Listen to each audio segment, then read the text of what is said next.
બોલો વડવાળા દેવની જય। કે આપણે ફાગણ સુદ પૂનમના દિવસે ભગવાન શ્રી વડવાળા દેવની સ્થાપના થઈ અને ત્યારે કે વડવાળા ભગવાનની સ્થાપના કરી સઠાજી બાપુએ એ દાંતણ હતી, દાંતણની શેર હતી, ફાગણ સુદ પૂનમના દિવસે રોપી એકમના દિવસે 3 પાંદ આવ્યા। રામ લક્ષ્મણ જાનકી ભગવાનની સ્થાપના કરી કે રબારી સમાજની ધર્મગુરુ ગાદી કે અખિલ ભારતીય રબારી સમાજની ધર્મગુરુ ગાદી અને ત્યારે ફાગણ સુદ પૂનમના દિવસે એ વડવાળા ભગવાનની સ્થાપના કરી રબારી સમાજની ગુરુ ગાદી અને પરમ પૂજ્ય કણીરામ બાપુને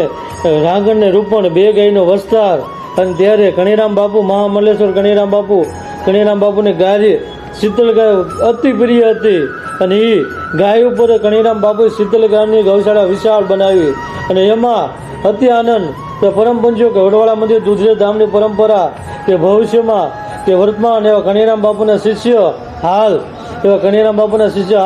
કે નાના કણીરામ બાપુના શિષ્ય નાગરદાસ બાપુને કાલે તિલક વિધિ કરી ને હોળીનો તહેવાર હતો ને નાથગંગા પધારી ને વિહોતર નાથે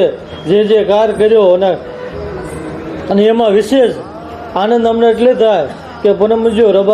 રબારી સમાજની પરંપરા છે, વર્ષોથી યુગથી પરંપરા છે કે વડવાળા મંદિરમાં દૂધરેજ દીકરાના દાન કરે અને સાધુ બને અને પછી દૂધરેજની ગાદી ઉપર હાલ અત્યારે કણીરામ બાપુના શિષ્ય લઘુમહંત કાલે નાગરદાસ બાપુને તિલક વિધિ કરી દૂધરેજ મંદિરના નાના યુવાન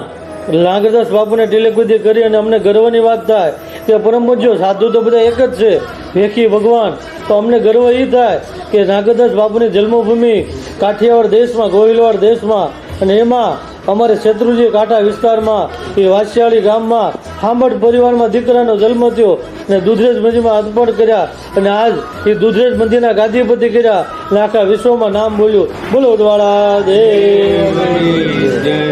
જય ઠાકર।